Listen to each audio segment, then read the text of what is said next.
Hi, gang. It's Patrick. And Adam. Coming up on today's episode, we give our spoiler-free review of the newest movie in the MCU, Doctor Strange in the Multiverse of Madness. As always, we discuss the latest Disney news, and we close out the show with some quick D. All that and more on today's episode of Gays Do the D. To all who come to this happy place, welcome.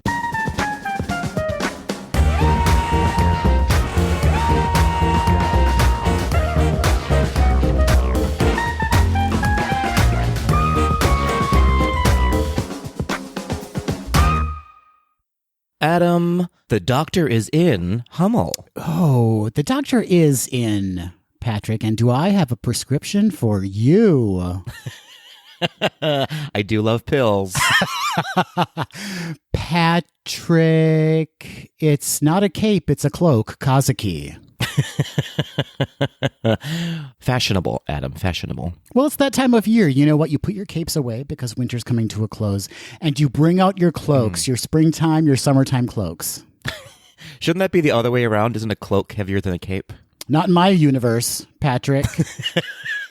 Not in my key parties. Yeah, so take that to the bank and cash that, won't you, sir? Patrick. I will.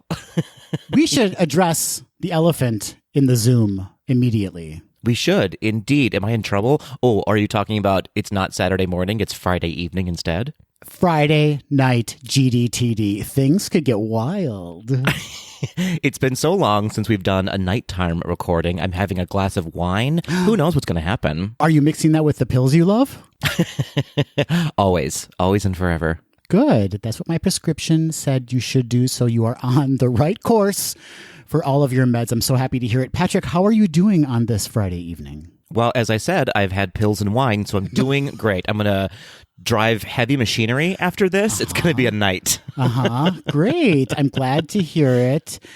I'm also doing well. Don't even ask me. I'm doing well. I was just about to ask you, but I wanted to talk about myself a little bit longer. But that's fine, Adam. How are you? I'm doing well. I'm having coffee at 6 o'clock. Ooh, decaffeinated coffee or regular coffee? It's regular, Patrick. You live right on the edge, sir. Right on that edge. Pills, wine, no. Caffeine at 6 o'clock p.m. That will get you in trouble. Listen, it's all drugs. It all does the same stuff. Okay, you said you wanted to talk about yourself some more. Do you have anything you want to address or bring to the table? No, actually not really. I just wanted to make you feel bad for interrupting me on my journey. Okay.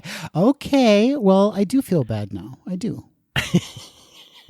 Well, I've got something to make you feel better, Adam, and that is a little feedback or a little note from one of our tweetles recently who was in Walt Disney World, John, at John the Water. And John said, I think it was one of your recommendations, but we are now at the Spice Road table outside by the water, and it's a perfect spot to escape the sun. The food and cocktails are great too. Thumbs up emoji. John had written in to request some dining options, some recommendations in Epcot. And Patrick, I believe it was you who threw down the Spice Road table recommendation.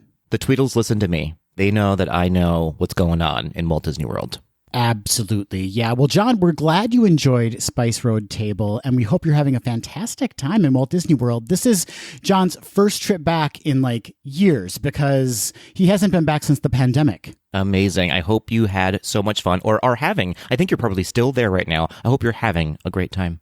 Talk about entering a multiverse of madness, Patrick. Can you imagine going back to Walt Disney World after 2 years of nonstop changes? Multiverse of Madness indeed.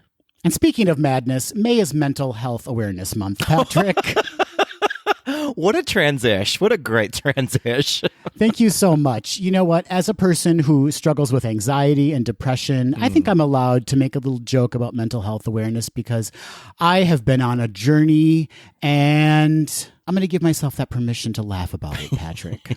Fantastic. I will join you on that journey, or at least join you in that I'm on a journey as well when it comes to mental health and mental wellness. And yes, as you said, it is Mental Health Awareness Month. So be aware, everybody. You got to take care of yourself. That's right. You have to take care of yourself first before you can take care of others. Don't put so much pressure on yourself to take care of everybody else. You got to check in with yourself and make sure that you're doing okay before you can make sure others are doing okay. I love this. Adam, how do you practice mental health and mental wellness these days? You know what I've really been enjoying lately, and I think I may have mentioned this on the podcast, but I've really been enjoying spending time in my yard now that I have a yard and doing some gardening and kind of disconnecting from the world by enjoying that experience. I love that. I love that. You know, it's a good point. Mental health and mental wellness doesn't always have to mean like going to see a therapist. It can mean so many things to so many people. It's just all about finding a place where you can feel calm and aware and feel good about yourself for a little bit. That all counts. Absolutely. Now, should I be seeing a therapist? Absolutely. I should. I mean, I feel like everyone should be seeing a therapist. Patrick, where are you at in your mental health journey, and how are you kind of addressing issues that arise? How are you taking care of yourself? I'm on sort of a mindfulness discovery journey right now of just like staying aware of what's going on, sort of not really journaling, but making sure that I remember moments that make me feel good and what moments make me feel bad, and avoiding the bad ones and embracing the good ones. So that's kind of where I'm right now. Among many other things, fitness sort of fits into that all as well. It makes me feel good when I work out. I'm not like going for a fitness goal, but just a goal of relaxation and feeling good about myself for the day. Now, I want you to be going for fitness goals, Patrick. Everyone wants me specifically to be going for fitness goals. Let's be very clear. Mindfulness is such a wonderful way, Patrick, of just kind of giving yourself a little tap on the shoulder and saying, hey, how are things going inside that brain? Hey, you. How you doing?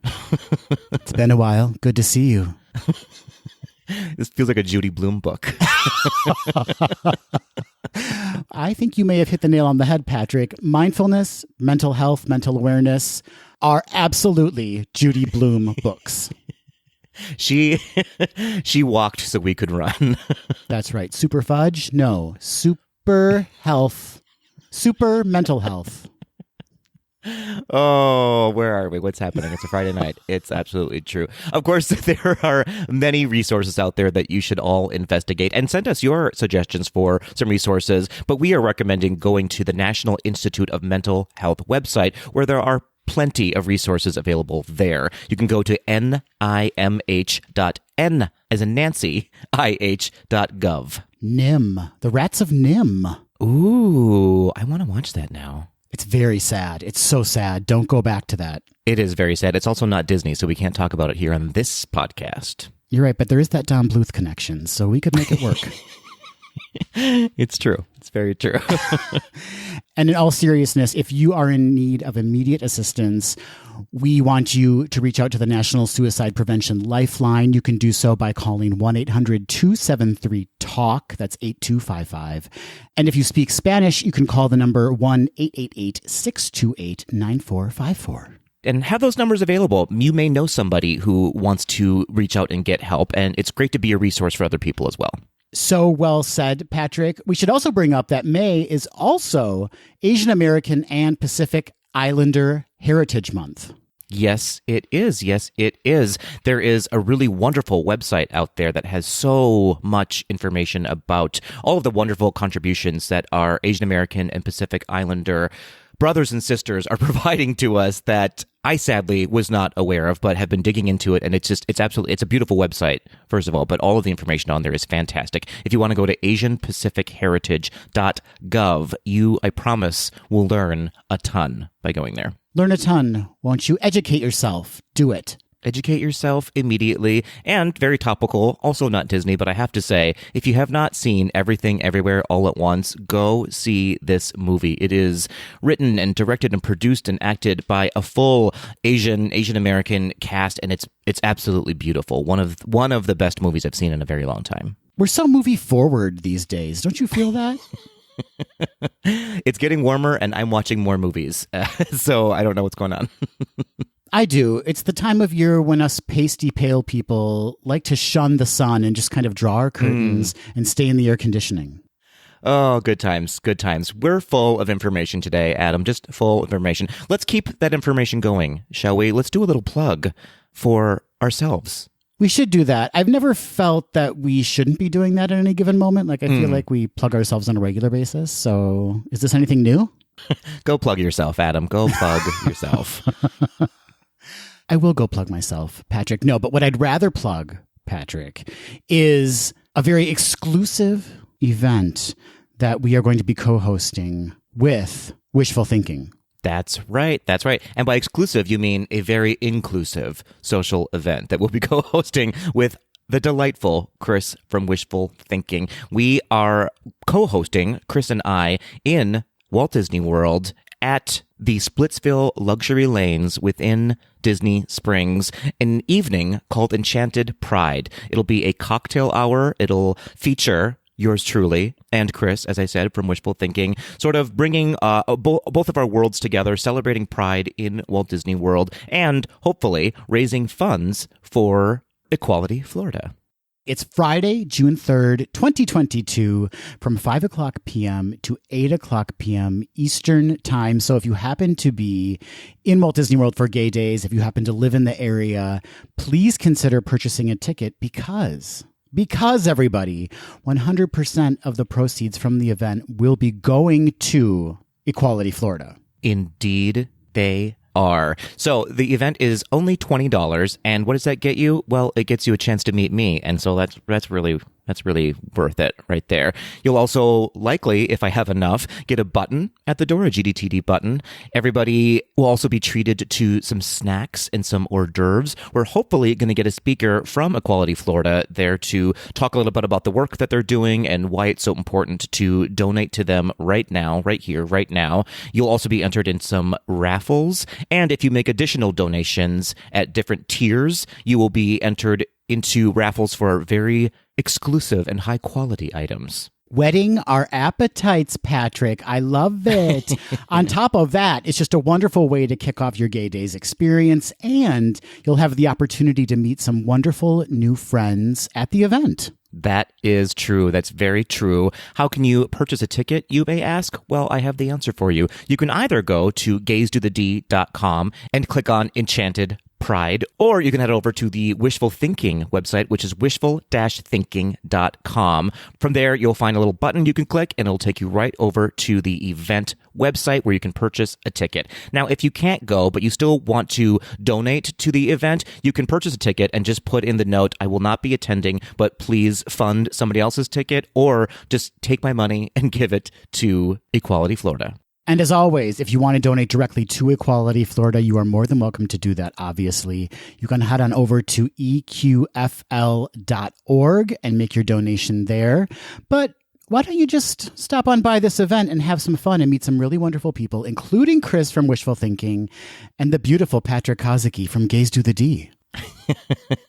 You're so good for my mental health today. Only for May, Patrick. I'm only committing to caring for your mental health through May. That feels correct. That feels accurate and correct. Well, that's going to be a very, very exciting event, and I hope all of you can attend. And if you are going to be going, why not show up wearing your very best? And by that, I mean a GDTD t-shirt, a Say Gay Florida t-shirt, or if you want to bring a pillow or a mug, I'm sure you're welcome to do that.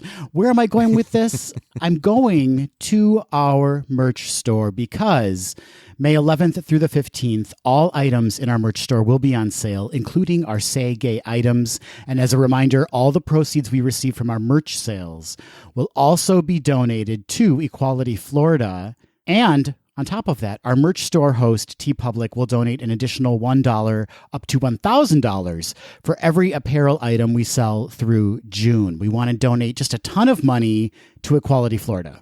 And for those who may not know, red is the color du jour for Gay Days in Orlando this year. So all of our shirts also come in the color red, so you can kill two birds with one stone. Not a flattering color on me, Patrick. I don't also love to wear the color red, but I do love to support Gay Days and Equality Florida. So I have made many red GDTD shirt purchases. And it makes it easy for you to spot other members of the community in the parks while you're there. So head on over to gazetothed.com/merch and make your purchase of a red t-shirt, say, or a red hoodie, if you want to dare to wear a hoodie in June in Orlando. Or, of course, if you're not going to Gay Days, you are more than welcome to purchase merch as well. And again, if you want to donate directly to Equality Florida, you can do that at eqfl.org. So much information today, so much information. Let's keep the information train running, Adam, because you know what time it is. It's time for This Week in Disney History. Fantastic. Patrick, take us back in time and tell us What happened this week in Disney history? What happened was 162 years ago, on May 9th, 1860, novelist James M. Barrie was born in Scotland. Now, Barrie was, of course, the creator of one of the most famous characters in all the land. In fact, in Neverland, that would be Peter Pan. Now, interestingly, Peter Pan first appeared in a novel called The Little White Bird in 1902, and chapters from that novel that included Peter Pan were later published as a children's book called Peter Pan in Kensington Gardens. And in 1904, a stage play was produced called Peter Pan or the Boy Who Wouldn't Grow Up, which then turned into the novel Peter and Wendy in 1911, which of course inspired the Disney animated movie adaptation of Peter Pan in 1953. Wow, who knew there were that many iterations or that many appearances by Peter Pan prior to the actual book Peter and Wendy? Yeah, there was quite the journey that Peter took to get to the Peter Pan that we know now. And as we know, upcoming, a brand new live-action version being developed by Disney, Peter and Wendy. Or is it Wendy and Peter? Did they swap that? I actually can't remember. I could look it up, but I can't be bothered, Adam. I'm in the middle of This Week in Disney History. We simply don't have the time. Patrick, please continue. I shall indeed, Adam. 5 years ago, on May 11th, 2017, the nighttime spectacular Wishes at the Magic Kingdom closed after a very long run. The show premiered in October 2003, so it ran for just over 13 years. And of course, the very next day, May 12th, 2017, Happily Ever After made its premiere. Currently on hiatus, but please, Disney, bring it back. For all of our mental health and wellness, please bring back Happily Ever After. Yeah, Wishes, R.I.P. Wishes, R.I.P. Happily Ever After. We don't know. Is it coming back? We don't know. We don't know. I think it is. I have hopes. I have high hopes that it's coming back. You know what? I'm going to believe you. I'm going to believe in what you just said. I'm going to believe that it's coming back, and that is good mental health. Yes, it is. Clap your hands if you believe, everybody. Clap your hands if you believe. Clap your hands if you want us to go into the news. Oh, it's silent. It's absolutely silent. Not a clap to be heard. No fairies. No fairies are being resurrected today. Pretty sure we're all fairies, Patrick.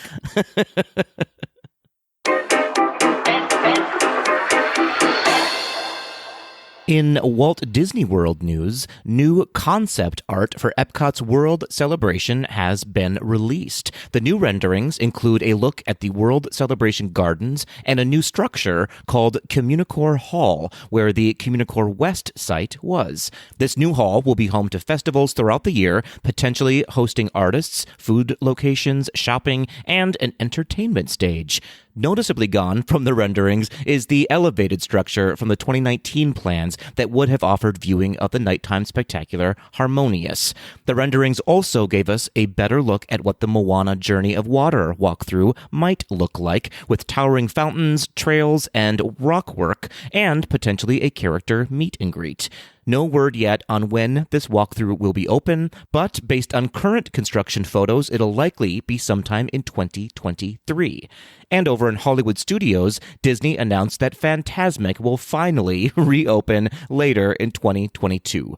The press release stated that a new show sequence will be added featuring Mulan, Elsa, Aladdin, Pocahontas, and Moana. The press release didn't specifically call it out, but it's likely this new sequence will replace the full Pocahontas section from the previous iteration. Again, no specific date has been set, but word on the street is that we can expect the show to open sometime in July or August of this year. Why eliminate current IP Pocahontas? Why? Listen, I did love that section of the show, but it had nothing to do with the rest of Fantasmic. Yeah, it's better to just kind of get maybe all of these more popular characters into the mix. We want to see these characters. Let's throw them in the show, why don't we? I like it. Hopefully they'll still use that huge rock that they were swinging from and all of the fun boats and the action sequences. Hopefully they use some of that, but who knows what it's going to look like. Also, we have to talk about this revised concept art for Epcot because I am let down. Oh, no, you didn't like it? I mean, a beautiful piece of art to look at, but Yeah. come on, Disney, you have the money. You just had like the best quarter ever for parks and products and experiences. So why not build that giant festival center you were planning to build?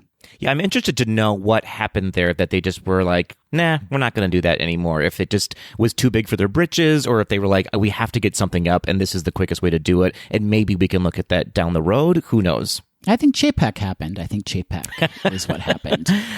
I think you're right. I think you're right. Clap if you believe in Bob Iger coming back, everyone. Clap if you believe. No one's Don't clapping. clap. It's not going to happen. It's not going to happen. Moving over to Disneyland Resort, on Wednesday, April 27th, Disneyland Resort President Ken Potrock gave Anaheim community leaders a sneak peek into two big changes coming to the resort. First up, Disney's Paradise Pier Hotel will be receiving an all-new Pixar theme as it transforms into Disney's Pixar Pier Hotel, which has not been announced as the hotel's official name change, but come on. It's going to happen, right? It's going to be called Disney's Pixar Pier Hotel, or maybe just Disney's Pixar Hotel, or Disney's Pixar Palace. Patrick, let's workshop it. You keep thinking on that one. Keep thinking on it. All right, put a pin in it. We'll come back to it. Concept artwork for the hotel lobby features colorful, minimalist mobiles of popular Pixar characters hovering above Pixar's iconic lamp, balancing on top of Pixar's yellow, blue, and red starred ball.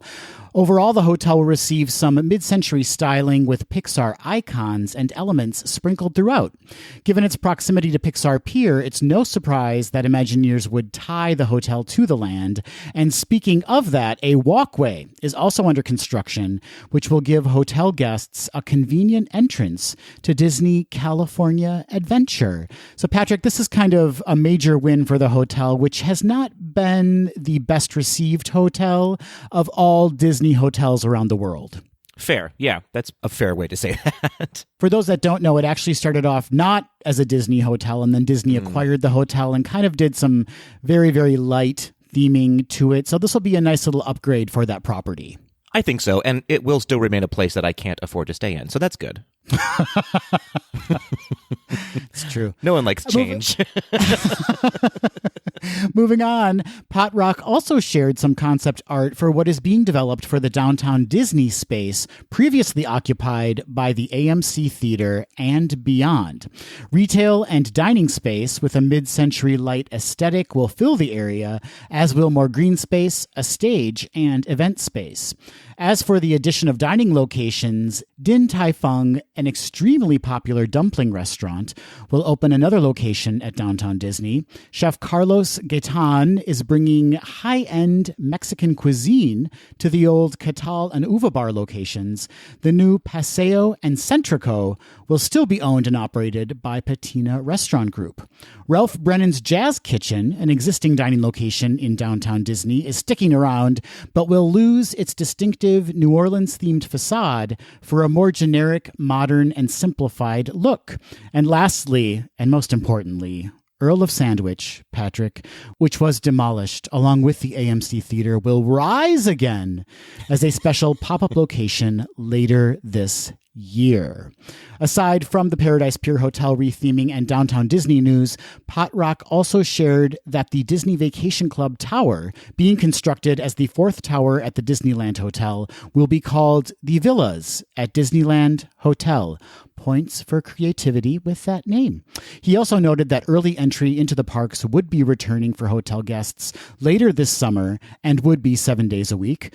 All hotel guests will soon have access to a Disney-branded Alexa device in their rooms by simply saying, "Hey Disney." Guests will be able to ask for park hours, weather, park tips, hotel information, get a wake-up reminder, ask for a bedtime story. Patrick, you love yourself a bedtime story, and much, much more. And finally, later this summer, guests of the Disneyland Resort hotels will once again be able to send select theme park purchases back to their hotel rooms. So a great little update, Patrick, from Disneyland Resort President Ken Potrock on some upcoming developments for the resort. I'm very excited about this. I have wanted to spend more time in the downtown Disney area. It's so cute and charming there, but we didn't spend a ton of time on our trip there a few years ago. So I'm excited to explore that some more and with some new updates as well. The one burning question I have is, can I change the voice of the Disney Alexa to an Australian man, much like my Siri device? You want it to be Thor? Sure. Yeah, there we go. That's my real question. Can Chris Hemsworth tell me a bedtime story? Well, in keeping with our Disney Parks theme in the news this week, Adam, recently Disneyland welcomed its first Make-A-Wish families in over 2 years. Noah, Levi, and Camille, along with their families, participated in the first ever Disney Junior Fun Fest. Their weekend started out as guests of honor in the Disney Junior Fun Fest parade, which took them through California Adventure in a customized Make-A-Wish omnibus, accompanied by Mickey, Minnie, Chip and Dale, Doc McStuffins, Vampirina, and Fancy Nancy, among others. After the parade, they were officially welcomed to the parks by Disneyland Resort Ambassador Mark Everett King Jr., followed by a sing-along and dance party with all of the Disney Junior characters. While not all Disney trip wishes will or can be granted immediately, Disneyland and Make-A-Wish are anticipating ramping up their wish-granting efforts in the next year. For over 40 years, Disney has been working with Make-A-Wish to grant over 145,000 wishes globally. To learn more about Make-A-Wish, head on over to wish.org. It's so heartwarming to hear, Patrick, that this is happening again, that these kids are getting the opportunity to have these once-in-a-lifetime experiences facilitated by Make-A-Wish and Disney. Yeah, absolutely. With all of the garbage that's happening in the world right now, and even some of the garbage that's happening within Disney itself, it's so nice to find these nuggets of what really makes Disney Disney, these heartwarming stories that bring families together and enrich lives. It's hard not to get misty-eyed when you think about it, because it's easily forgotten, and we should always push these stories forward. We absolutely should. And this is the last feel-good segment of this episode. So hold on, everybody. Buckle up, folks. It's back. Patrick, do you know what I'm talking about? My cholesterol, it's back up again? That implies that it left or it went down at one point. For a day, for like one day, I fasted and it went away, and then I started eating again. No, I'm not talking about your cholesterol, Patrick. I'm talking about Mickey's Not So Scary Halloween Party. That's right, folks. This fall, ghosts and ghouls of all ages are invited to don their favorite costumes and celebrate all things haunted during Mickey's Not So Scary Halloween Party, taking place on 37 select nights, opening on August 12th, the most frightening night of the year, through October 31st, 2022. This special event haunts Magic Kingdom Park after normal park operating hours from 7 p.m. to midnight. As a part of this limited capacity event, Mickey's Not So Scary Halloween Party attendees will encounter event-exclusive entertainment, notorious Disney villains, frightfully delicious menu items, and more. Now, Patrick, I'm going to go down a list of some of the experiences, some of the special treats that people will be able to experience. And I bet you could almost say them with me verbatim, because this is like the 143rd year of us reporting on Mickey's Not So Scary Halloween Party. And we're going to do it every single year, folks. Here we go. The Headless Horseman will ride his ghostly steed down Main Street, USA as a prelude to Mickey's Boo to You Halloween Parade, which features floats filled with Disney characters dressed in their Halloween best, Disney villains, and the Haunted Mansion Graveyard Diggers. The Sanderson sisters will once again take to the Cinderella Castle forecourt stage with their eerily entertaining Hocus Pocus Villain Spelltacular stage show, and the Cadaver Dans will also return with performances in Frontierland. Attraction overlays themed for the occasion will return to Space Mountain, Mad Tea Party, Pirates of the Caribbean, and Monsters, Inc. Laugh Floor. The Pumpkin King himself, Jack Skellington, will host Disney's Not So Spooky Spectacular.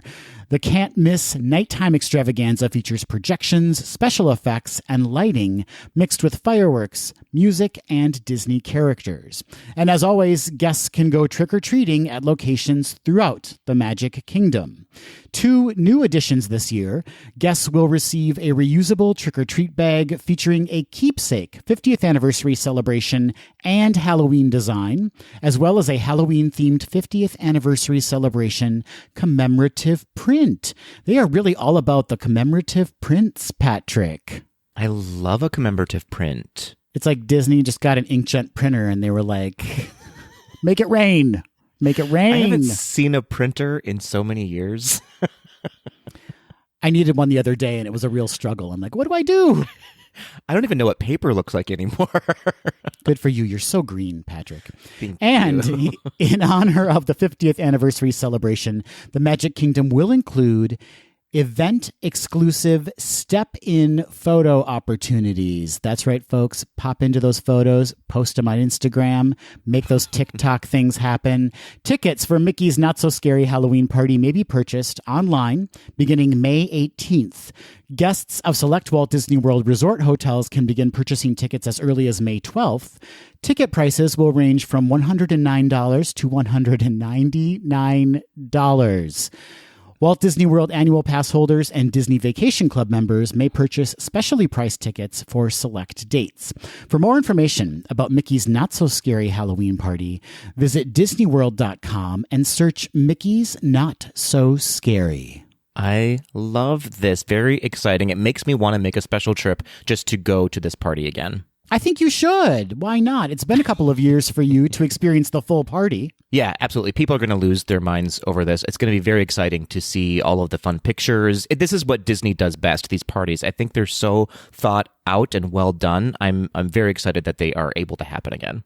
And you love a step-in photo opportunity, Patrick. I've never seen you pass one up. I love a step and repeat. I love a step and photo opportunity. I love the song Step by Step by New Kids on the Block. I love it all.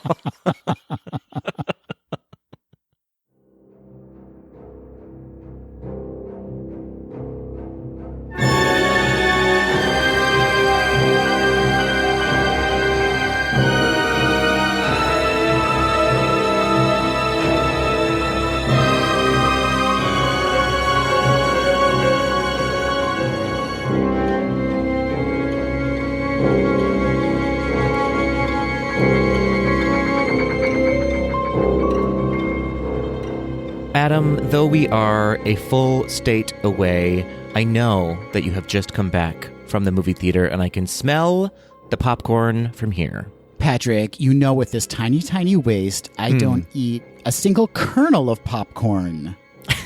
You just put it in your mouth and spit it right on the floor. Just to get a little taste of it, and that's enough for me. I'm satiated. Fair enough. Well, I was at the movie theater last night, and I had all the popcorn in all the land. That's the only way you can truly enjoy a movie, isn't it? That's the only way I can truly enjoy my day, Adam, is with popcorn. Going back to mental wellness, I mean, come on. Yeah, do what you love, and that's popcorn. Do a lot of popcorn.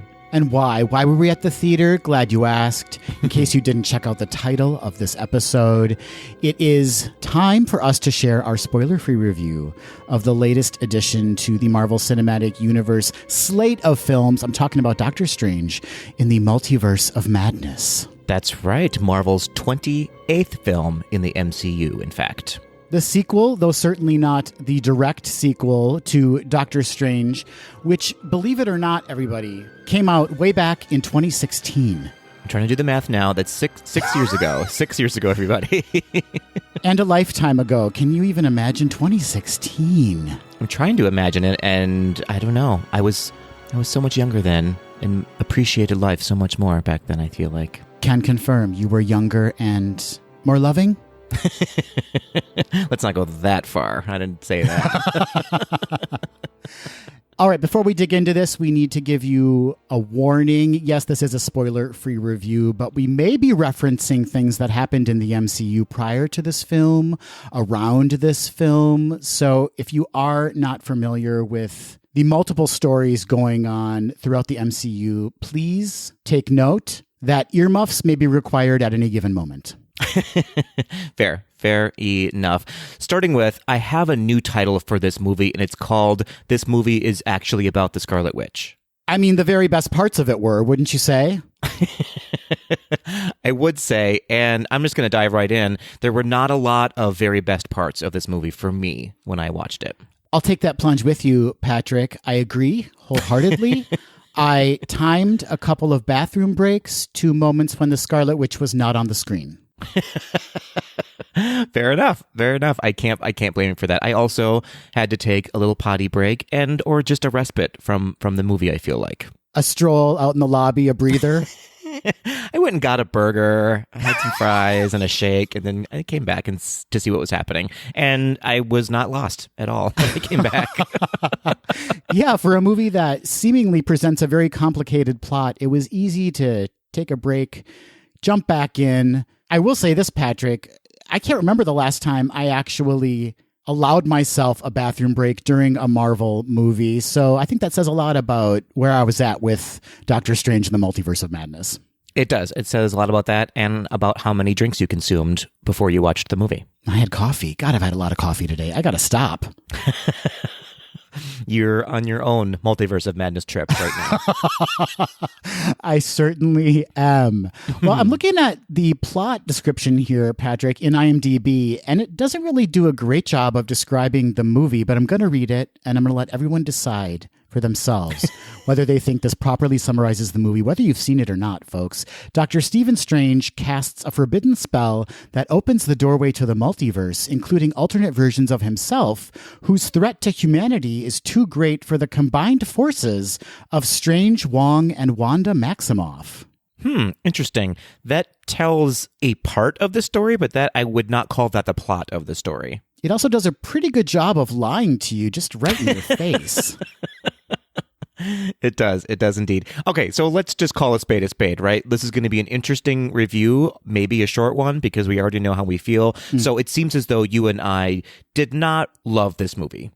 Yeah, for me, it falls into that unfortunate category of like, let's just get through this because I know they're building to something that could be potentially more interesting. It falls into that kind of like Thor, the Dark World situation where, you know, I'm not really going to remember this movie aside from the scenes that featured Scarlet Witch.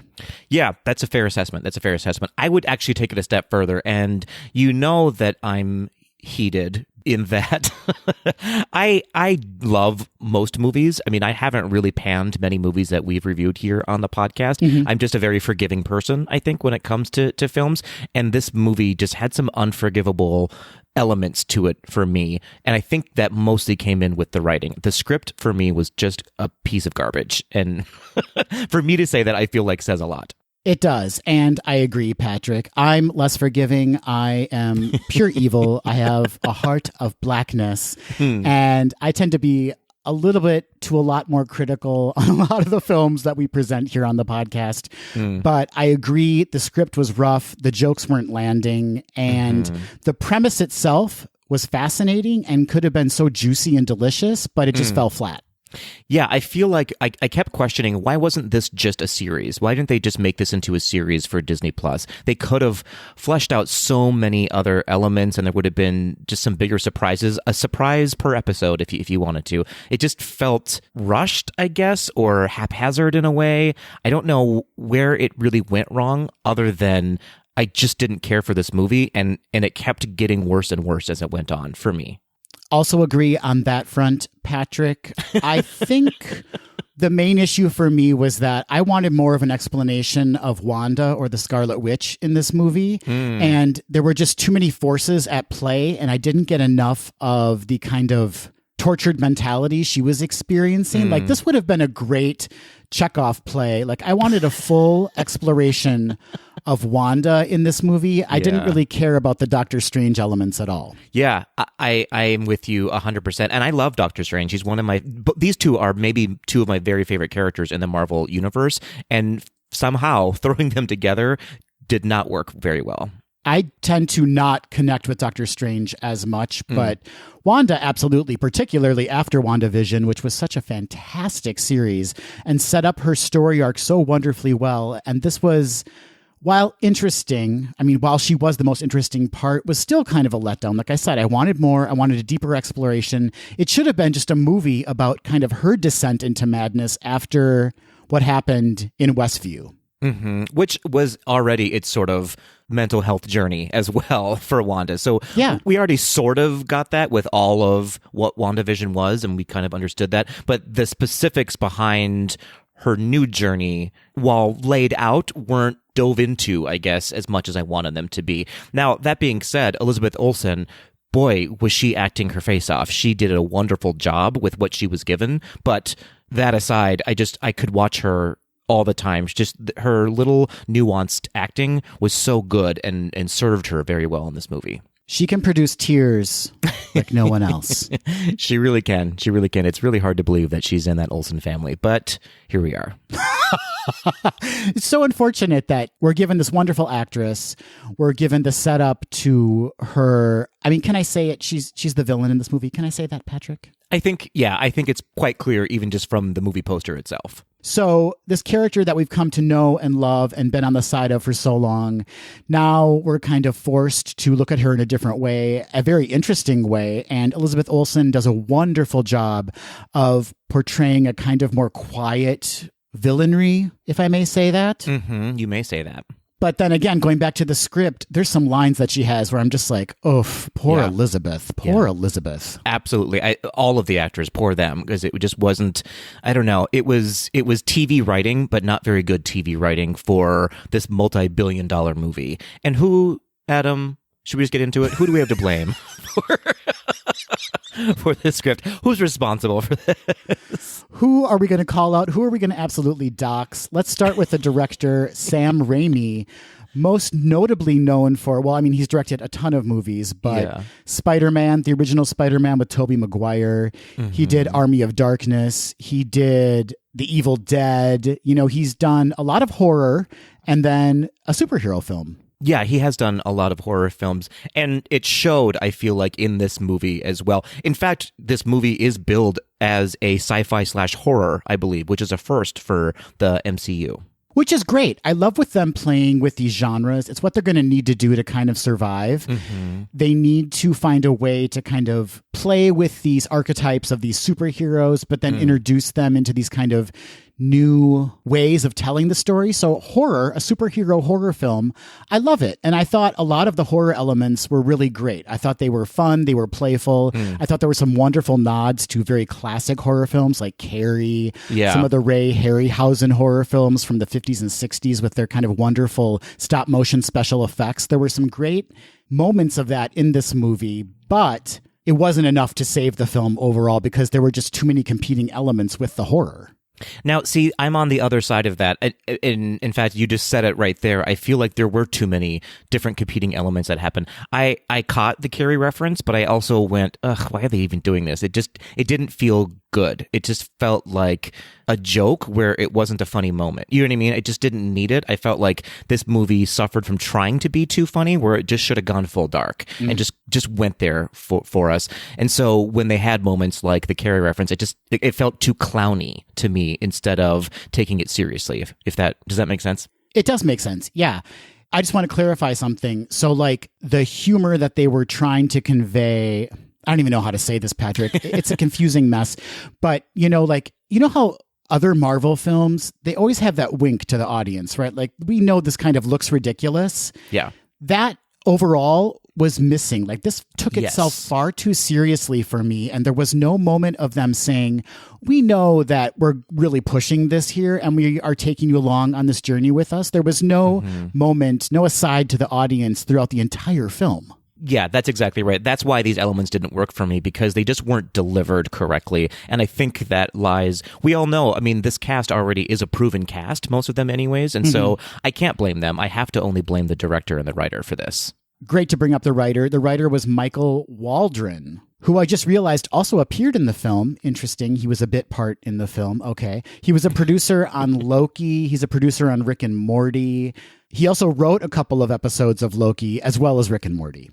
That's right. And I'm a little nervous that he is also credited as a writer. I don't know if he's the writer, but at least a writing credit for the untitled Star Wars Kevin Feige project. So that doesn't give me a lot of hope for that script. Danger ahead, everybody. You have been warned. This is happening.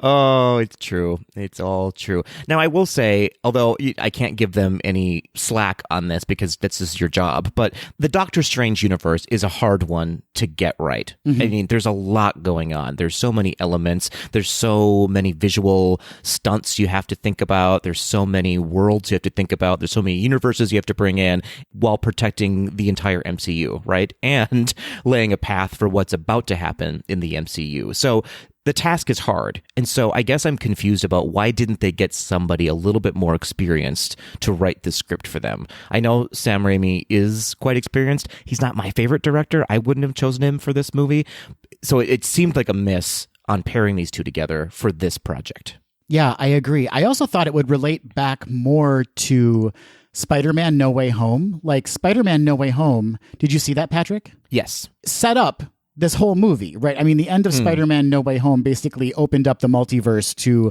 all these options. And I thought in some way they would like tie it to that more, but they only referenced Spider-Man once, and that was kind of it.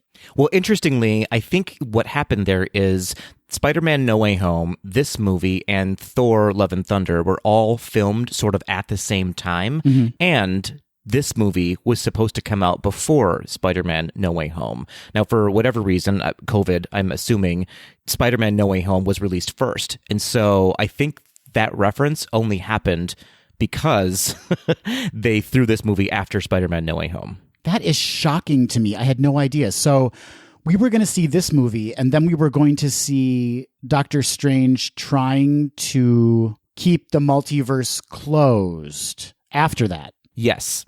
That's what I understand. So adjustments had to be made to both scripts, I believe, because they had to switch spots in the timeline for MCU. Okay. I was going to say got it, but I don't know if I got it, but that's okay. You know what? We don't need to go into it. I do just want to give a shout out, though, because I had not seen Spider-Man No Way Home until 2 nights ago. I watched it in prep for this movie.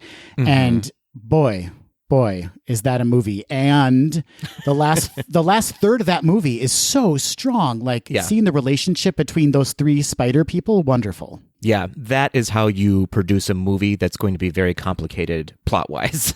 And give it heart, right? Which is something that this movie's lacking. Yes, we have Wanda and her relationship with her non-existent children from Westview, but it's not enough. Like, it's not enough heart in this movie to keep us invested in it. Yeah, absolutely that. I agree 100%.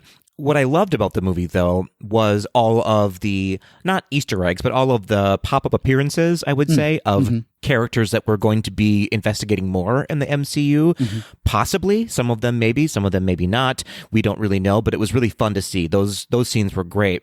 But I think the movie relied too heavily on those moments and forgot to produce anything else. Like, they focused so much on these cameos, I guess you could call them, that everything else kind of fell to the wayside for me.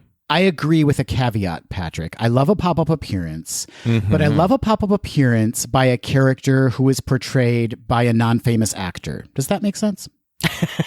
And I know which one you're talking about. And I was actually more excited about the character. I was cool to see this person in that role. And who knows if it'll continue that way, knowing what this whole plot line is. So who can say? But I'm excited that this character may be coming back. Oh, I wasn't talking about that character.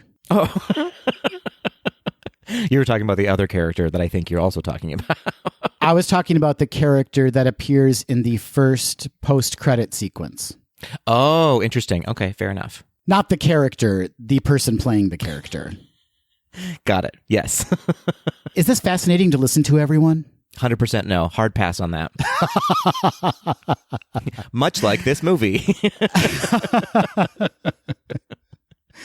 Were there any, I mean, we talked about Elizabeth Olsen, Patrick, who always turns out a wonderful performance, does so in this movie, even with the subpar material she's given to play with.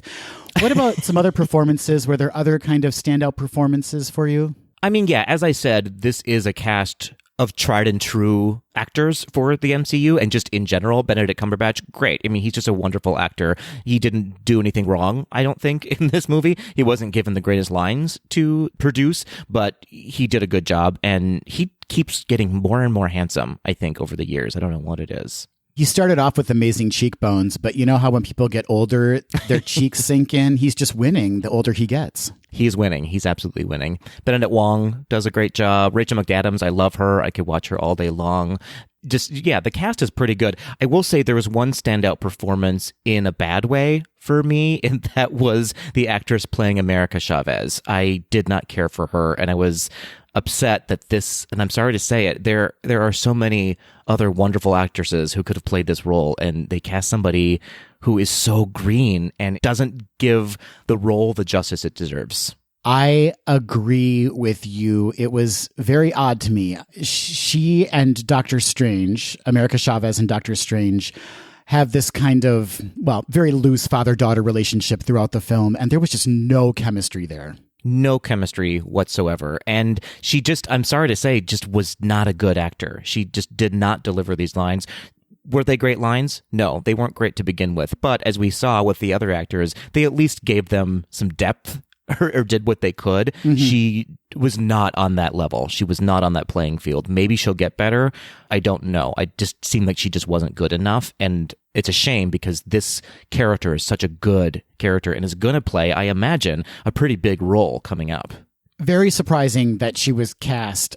I'm not sure what happened. We've been treated to these wonderful kind of Marvel castings for well over a decade now, where they just keep delivering and delivering over and over again on these wonderful kind of pairings of actor and character. But this was not it. This was not it. Not today, not tomorrow, not ever. On a positive note, Patrick, you know how I love to keep things positive. You do. That's what I know about you. I would like to say that it was great that there is some representation provided in this film, specifically tied to the character of America Chavez. That was a tick on my list of things I would like to call out and highlight as wonderful things in this movie. Yes, absolutely. It was a very diverse cast. They were not afraid to go there in some moments. And interestingly, a couple of countries tried to pull that scene from the movie, and Disney said, no, if you pull it, we're not allowing you to have our movie, basically. Good for them. Yeah, I mean, it's very benign still. There's nothing that's in any way shocking about it, but it's just great to see a lesbian relationship presented on screen. Well, and that just goes to show you there is nothing shocking about that. So great, just show two people. We don't need to call people. We don't call heterosexual couples out as being heterosexual. They're couples, and so it doesn't matter. We don't need to call it out, which is great and beautiful, I think. I scream heterosexuals every time I see them on the street. Yeah, 100% that. Yeah. Well, we've kind of covered the main characters in the film, the major players, the major actors in the film. Again, the content for them, not so great, but they did what they could for the most part. They did. They did indeed. So what did you, if anything, what did you like about the movie? Was there anything that you were like, okay, this I enjoyed, I'm excited about this, or did you just sort of go, not for me, soup to nuts, not for me? No, I didn't hate the movie. I kind of wish I did fully hate the movie, because then it would have at least ignited something in me. But I just feel so blah about the whole experience overall. I was pretty bored throughout most of it. Aside from Elizabeth Olsen's performance and the kind of peak we got into the Scarlet Witch, the rest of it was just so bland. There was just nothing to grasp onto and feel emotionally invested about in the plot. Yeah, I would agree with that. I actually thought the movie started out pretty strong. I had high hopes from the first maybe even half hour to 45 minutes. I was kind of invested in it, and I was excited to see where it was going. Mm-hmm. And then it just took a turn that went somewhere very strange. And I think it got very self-referential of Sam Raimi's movies. And I did not appreciate. It was like, here's a movie I've done. I'm going to throw this element in there because people will know me from that. And it felt very egotistical of him to do that, if that makes sense. Sam Raimi hater. That's who you are. I don't hate him. He's not the director for me. And for him to reference his own movies in a movie that he's making about the MCU felt gross to me, if that makes sense. It does make sense. And I agree with that. I guess I'm feeling conflicted now because I was such a rah-rah sis boom ba supporter, Patrick, of the Marvel universe getting weird, right? Like, it had to get a little bit weird because we kind of seen the very formulaic Marvel movies for, again, over a decade, right? So they needed to take some chances and go in some different directions. This was not the right direction. And I feel bad for saying that because they have to explore the space, but this was borderline goofy to me. Like the costumes were starting to look goofy and the story was goofy. Like there were just too many goofy elements that weren't being addressed, again, with that wink to the audience. 100% agree with that. The makeup department will not be winning any awards this coming season, I have to admit. What was going on with Cumberbatch's wig in that first scene? What was going on with so many wigs throughout the movie and prosthetics and special effects makeups? I was just like, what are we doing? You're the MCU. You're Disney. You have all the money in the world. Why do I see like makeup falling off almost? Or why do I see a wig liner? It was odd. It was very odd to me. Maybe that was a nod to the wig universe. You know, like you jump to the wig universe and you experience bad wigs. Maybe we were all in a different universe where Marvel movies are no longer any good. And that makes me nervous, Patrick, I have to say. Have you been watching Moon Knight? Have you watched Moon Knight at all? I've been watching it. I haven't completed it yet, but I have been watching it. Okay, I started it, and I hate to say this. I'm 2 episodes in, and I don't know if I need to continue. Do I need to continue? Oh, fair. You know what? I actually like this character and I like this storyline. It's not for everyone. I can very much admit that. It is, again, it's a little weird. It's a little bit out there. It's a little almost borderline goofy, but I appreciate the character so much. So I may be in the minority on that one because it hasn't been getting great reviews yet. I just feel like maybe we're at the point now where the Marvel super fans, and I'm talking about like comic book fans, are going to be like all in on this content because they know kind of what's coming down the pike and like what all of these revelations mean. And maybe I need to recede a bit from my Marvel fandom because maybe it's just moving in a direction that's not for Adam. Well, I think if I'm a betting man, I think it's going to get a little bit uncomfortable for a tick before we get into the next like true phase of the Marvel Cinematic Universe, before we get into the Young Avengers, because it's coming. It's very clearly being peppered in and sprinkled in. And when those characters are together, they're really cool. They're a really good group of characters. They're like the original Marvel characters that we love and know. It's just a new generation of them, basically. But we have to go through a growth spurt, maybe. We have to go through our adolescence before we can get there. Well, it hurts a little bit right now for me, I will say that. But I am greatly looking forward to Thor Love and Thunder. That looks like it's weird. It knows it's weird. It knows that the audience knows it's weird. It's working on all the weird levels. Yeah, I think that one earns the right to get a little bit more weird, whereas Doctor Strange, I think the problem is already so complicated, so adding this weird element on top of the complications that are already there within the storyline and what Doctor Strange can do and jumping multiverses, it's too much. It's too many ingredients in the soup, I guess. And too serious, just too serious, whereas Thor looks like we're going to be laughing a lot, at least I hope so. Right. Yeah, absolutely. And serious in a way that, I don't know, it's hard to call it serious because as we were alluding to, it just felt too a circus clown instead. Like it felt like it just, I don't know, it was B Squad for me. It wasn't what I wanted out of this movie, obviously. Agreed. What else do we need to talk about? I don't know. I think that's it. I think we're going to get a lot of feedback on this, either from people who were like, you guys are crazy, this is a really good movie, and here's why. Great. Please let me know. Maybe I missed the mark on this one. Maybe both of us did. Or we're going to get a lot of people saying, yeah, you're right, this wasn't for me. Yes, please share your opinions. We'd love to hear all of them. You can reach out to us on social media. That's Instagram, Facebook, and Twitter at GDTD Podcast. Or leave us a voice memo or an email at info@gaysdothed.com. Well, this was a fun segment, Adam. This was real fun. I had more fun recording this segment than watching the movie. And our makeup is so much better than the movie.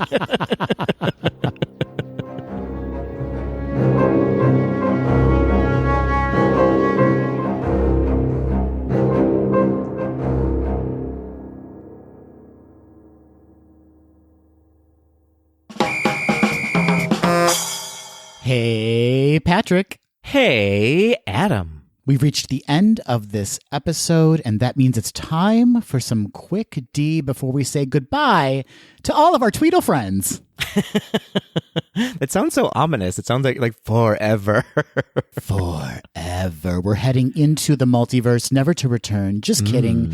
We'd never leave you alone, Tweedles. We would never do that. We might. Just be on your best behavior, though, you know?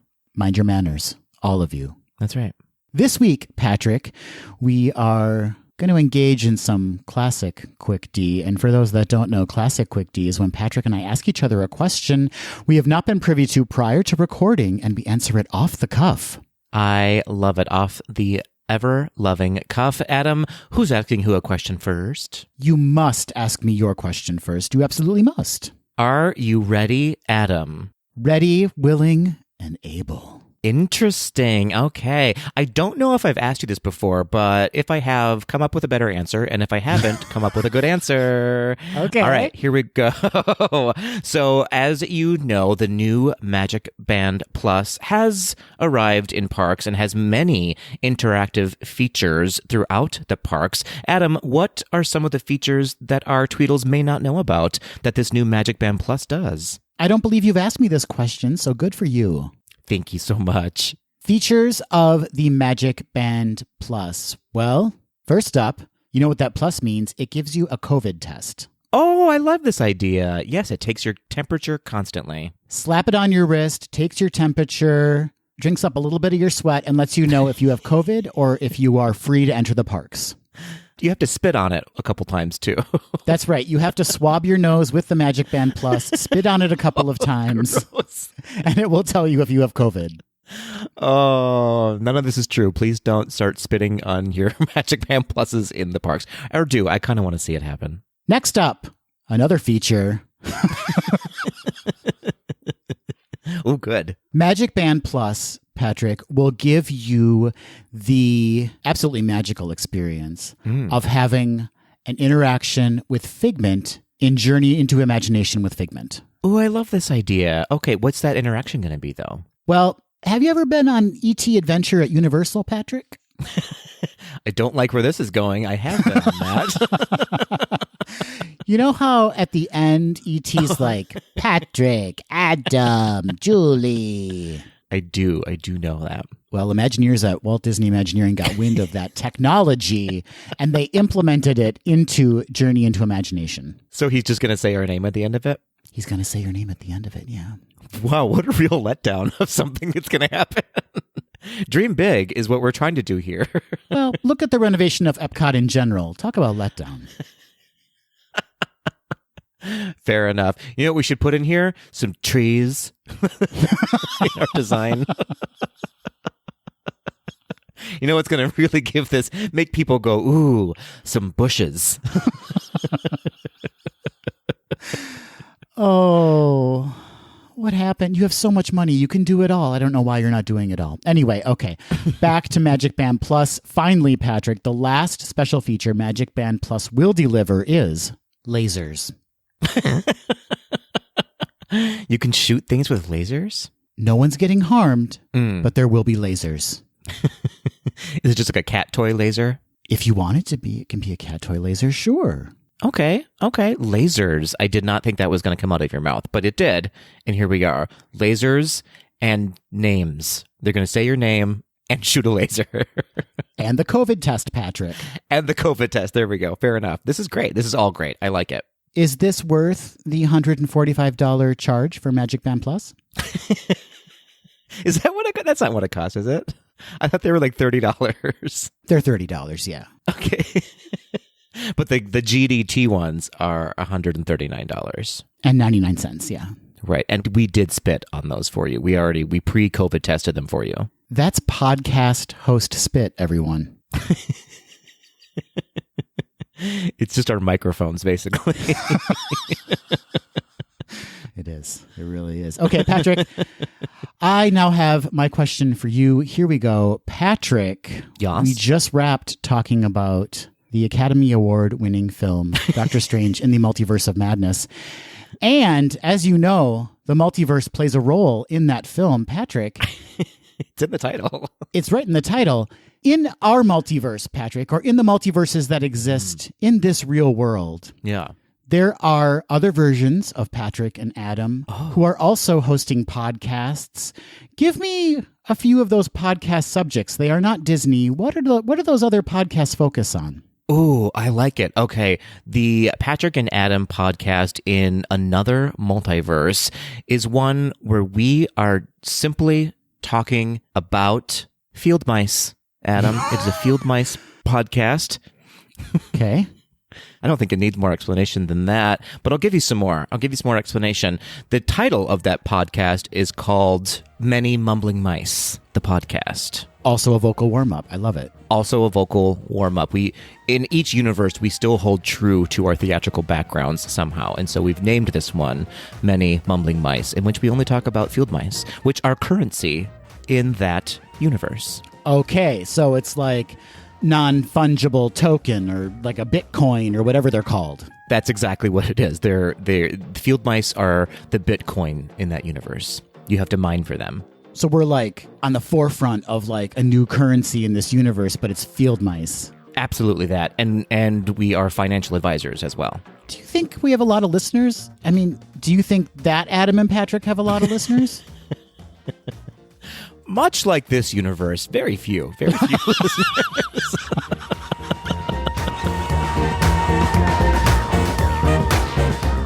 That will do it for this episode of Gaze Do the D. Thanks for listening. To become a patron of the podcast, visit our website at gazedothed.com/donate. For a donation of any amount, you can receive exclusive Gaze Do the D content and help us continue to bring you the very best Disney news and discussion. Continue the conversation after this episode on Facebook, Instagram, and Twitter at GDTD Podcast. Submit your questions or show ideas to info@gazedothed.com. Have a great week, everybody. See ya real soon.